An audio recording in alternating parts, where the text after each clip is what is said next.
Welcome, everybody.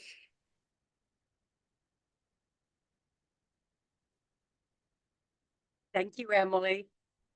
That was quick. Hello, I'm Cheri Wallace with the Hosanna High Community Burial Project. Let's Be Trees. And I am an average American who cannot afford to die. And I'm here because I believe there's many of us that cannot afford to die.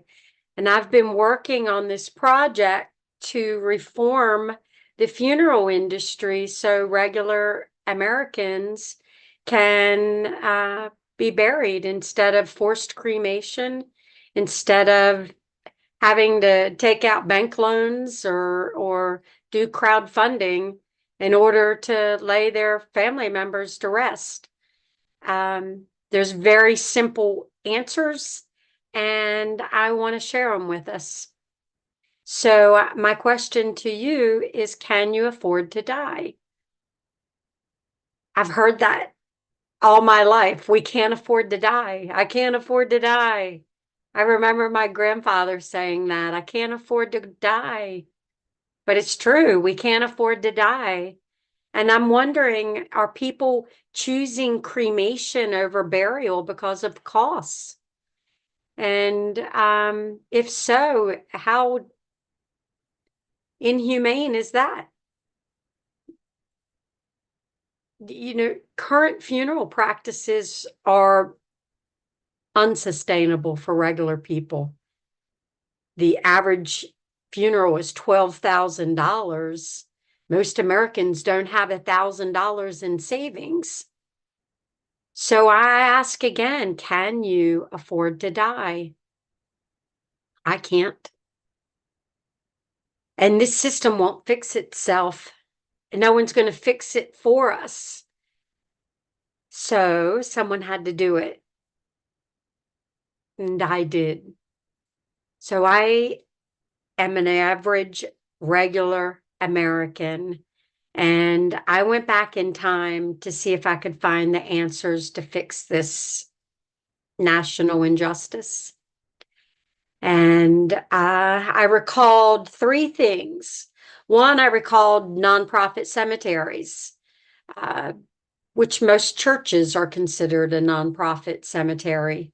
And I recalled Jesus saying, "Together we move mountains." And then I remembered Aunt Sue's home funeral in Grandma's basement, and I knew where the answers were. It's simple. We return to our ancestors' traditions of crowdfunding land. We return to simple pine caskets or a shroud, a sheet, an American flag, or go butt naked the way you came in. We resume either home or church funerals, or maybe something at the cemetery itself. You could have it at your bowling alley, whatever suits you. Uh, but you don't have to go to the funeral home that's going to charge you 3, 4, 5, $6,000 to have your ceremony there. So we resumed family-led funerals where we drive our own to the cemetery, we dig our own graves, and we care for our own dead from the beginning to the end. That's a rite of passage, I guess, if you will, that I think that we've given up, and really, it's probably one of the last most beautiful things that we could do for our loved ones is prepare them ourselves instead of shooing it away to the undertaker. When you can wash your own Nana's little face and pat it dry instead of giving that to a stranger. So we can fix this system. That was the bad news. The good news is we can fix this system. And the shocking truth is we can fix our basic funeral needs with crowd-funded land and a one-time $100 membership to a cemetery society. And I know that's shocking, but I'm going to show you how we can do it.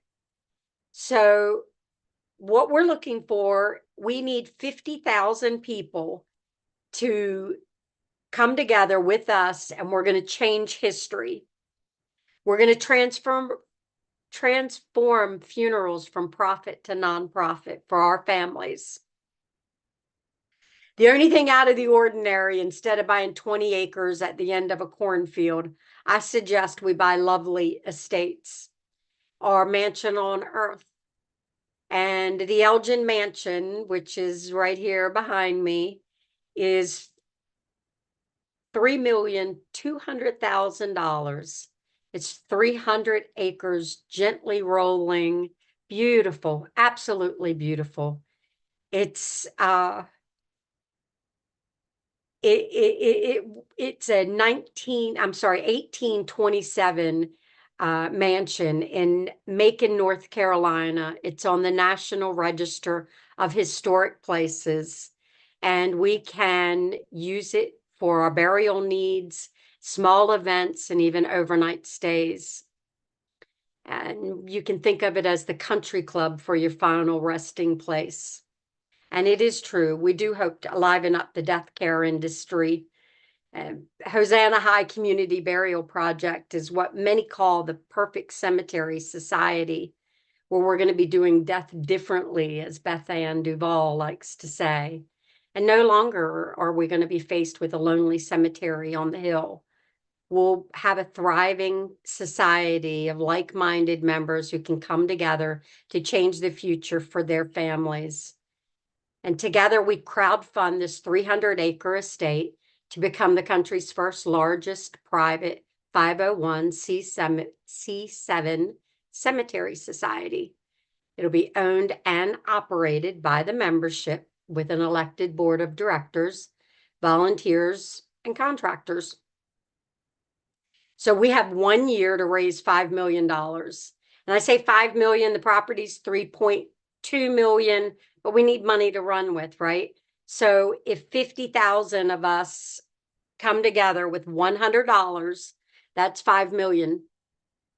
So if we can, and we won't know until we get it surveyed, but if we can bury 300,000 people, that means we have a projected membership of 300,000 people. Those 300,000 people bring $100. That's $30 million.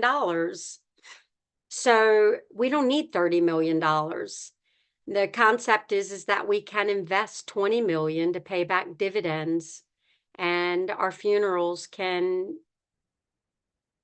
start paying us, and we can make funerals free again, truly, over and over, maybe every year, depending on how good our 20 million does, right? So the world will be watching as we reclaim our death rights, preserve our family traditions, uphold our dignity, and save our financial and ecological resources for generations to come. The monetary value of what this one cemetery can save these 300,000 people is in the billions of dollars. And I hate to put a number on it because I'd hate to be proven or challenged to prove that I'm wrong.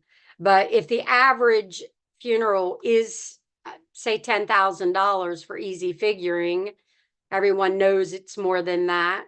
But if the average funeral is $10,000 and there's 300,000 of us, that's $3 billion that those families save. 3 billion from a bunch of people who didn't have any money to begin with. So it's generational wealth. So this is how we escape the matrix. It is so simple. We simply go back to our ancestors' ways of crowdfunding land. And I suggest that instead of crowdfunding small pieces of land that nobody's excited to go hang out at, let's make it beautiful estates that we, go and attend functions at regularly. And we can turn this into a true society, like a Lions Club, Optimist Club, JC's, I don't know, your bowling club. Anyway, we're seeking state leaders and board members nationwide because the whole concept is that if we can do this here, we can do this everywhere. And all we need is to start with the board of directors. And then that board of directors, we can hone in on a property that's for sale and possibly been for sale for a while, and get ourselves in a position where we can lease it and then start looking for members, and try to make it as close to this concept as we can. Even though $100 is shockingly low. I was speaking with a mentor this morning, who was telling me that it's too low, that people won't be able to grasp that it's real, but it's real. He's saying, what about $4.99? And I'm like, no, $100 is too much. We just saw that $100 leaves us $20 million more than what we need. So, and that doesn't include the first donation. So I'm still of the mind to believe that families are overly generous when it comes to this subject, and even corporations. And I feel like there's a huge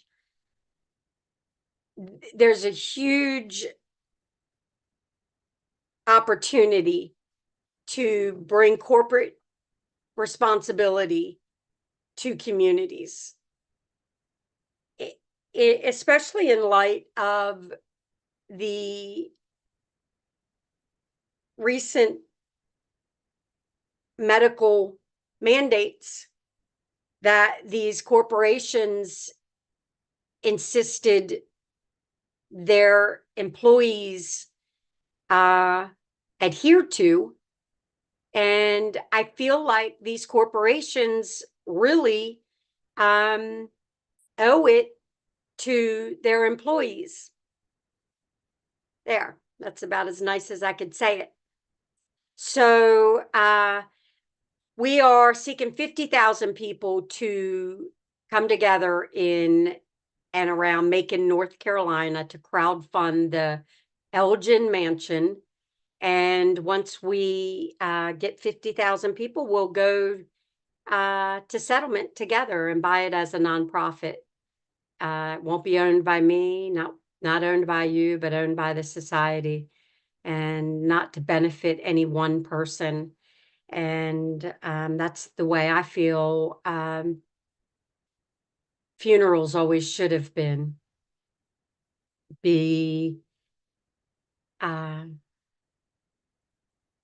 Yeah, it was my grandmother who had to give the funeral home the family car to bury my grandfather in 1950.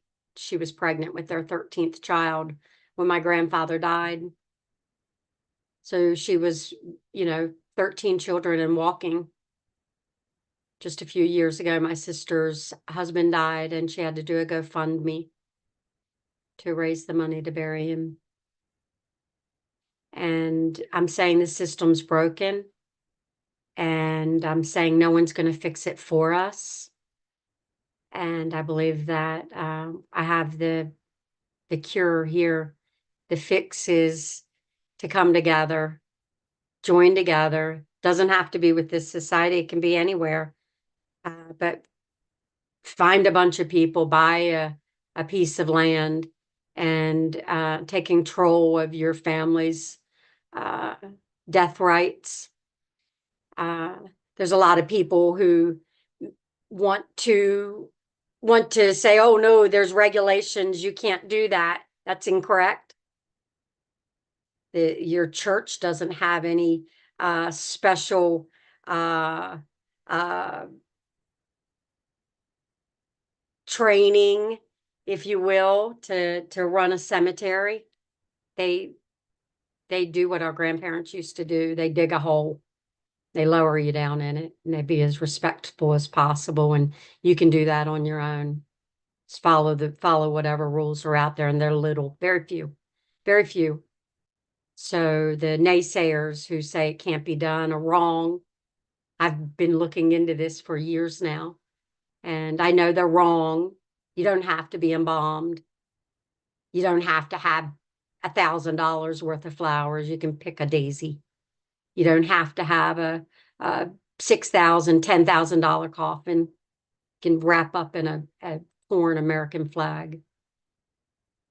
You, you don't have to spend your family's fortune. And that's where I'm at with this. You know, the average American has less than $1,000 in the bank account. What happens when their kid shows up dead? What do they do? What do they do? Well, I want to tell you what they do. They sell everything they've got, and they put on a car wash. They pay by the day for their loved one to sit in the refrigerator until they can come up with the $10,000 to bury them, or they're forced to cremation like my sister was. So it's a tough subject, and not many people want to talk about it. But I'm here to say that if it was essentially free, would you plan your funeral? Would you say, okay, I want Stairway to Heaven playing, and I want Uncle Roy to drive me, and I want to be wrapped up in Nana's old quilt, and I want my cousins to dig the hole, um, and I want everybody to drink wine and eat chocolate covered pretzels or whatever your deal is. So I'm not going to go on too much longer. I do want to tell you this, that if we're able to get our lease completed and signed come this fall, Angela Buchanan has agreed to come to the mansion and put on in-person death midwifery classes. It's the same class that Darlene Nagel and I took back in 2023, 2022, when we first started this venture. She's a very well-known, well-spoken, knowledgeable death midwife, and she's one of the most understanding people that I think I've ever met, like the perfect stranger. That's Angela Buchanan. And so we've got her hopefully coming this fall. We also have Beth Ann Duvall, who you can start checking in with her on her podcasts, doingdeathdifferently.org. Beth Ann has a ton of podcasts where she's teaching people all about death, dying, grief, loss, and then living. And you won't be disappointed meeting Beth Ann. She was on one of our first podcasts, and she's truly a gift to this community, to this subject. And so I don't know that I have that much more. I can tell you this. I went on I have been on a 4-year sabbatical, if you will. I kind of locked myself away 4 years ago to get back to who I was, what I was doing, why I was here. I had a whole lot of things going on in my head and in my heart. And of course, the pandemic was going on. So I didn't know what to think, who to trust, who to be around. So I just locked myself away, and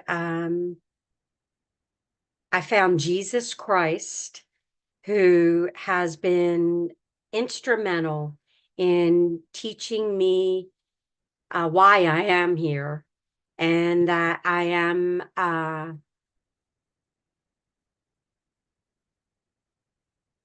can be forgiven, and all I needed to do was forgive the people in my life who I had been holding grudges against.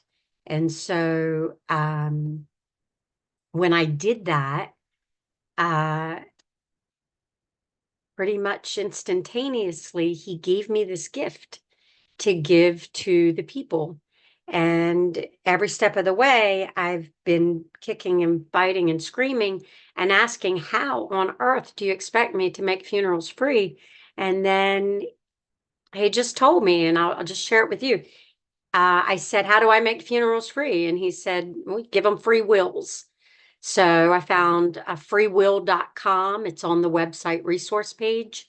It takes less than 15 minutes to fill out a simple will and have that in place. Have two people watch you sign it, or you can go on Quail Feather Notary, Perry Quail. He was on our podcast also a few weeks back. He will notarize your will online. You don't even have to leave your home. He's like the country's first online notary service, and it's almost more secure than a regular notary because it's all on film. So he can prove that you were there and in sober mind. And anyway, I asked how to make funerals free. He said, give them free wills. I said, how else? He said, give them a free guide to planning their funeral so that it's not a guessing game. So you know that you want Stairway to Heaven played or Highway to Hell, whatever your deal is. Hopefully it's not that. But and then he said you crowdfund land like your grandparents did. And and then you can invest what's left over. And you just made funerals free. And I've said this before, and I think that people think that I'm joking, but it may have been just my imagination. I don't know. But I heard after he said, buy land like your grandparents did. It's so easy, a caveman can do it. And I'm going with that. This concept is so easy, a caveman can do it. And I know that we can. So that's kind of all I have for today. I thank you guys for checking in, and and I'm looking to make funerals free again. I hope that you'll join me making history, and the rest of the world will watch and then follow suit. So I thank you. Emily, you want to wrap us up?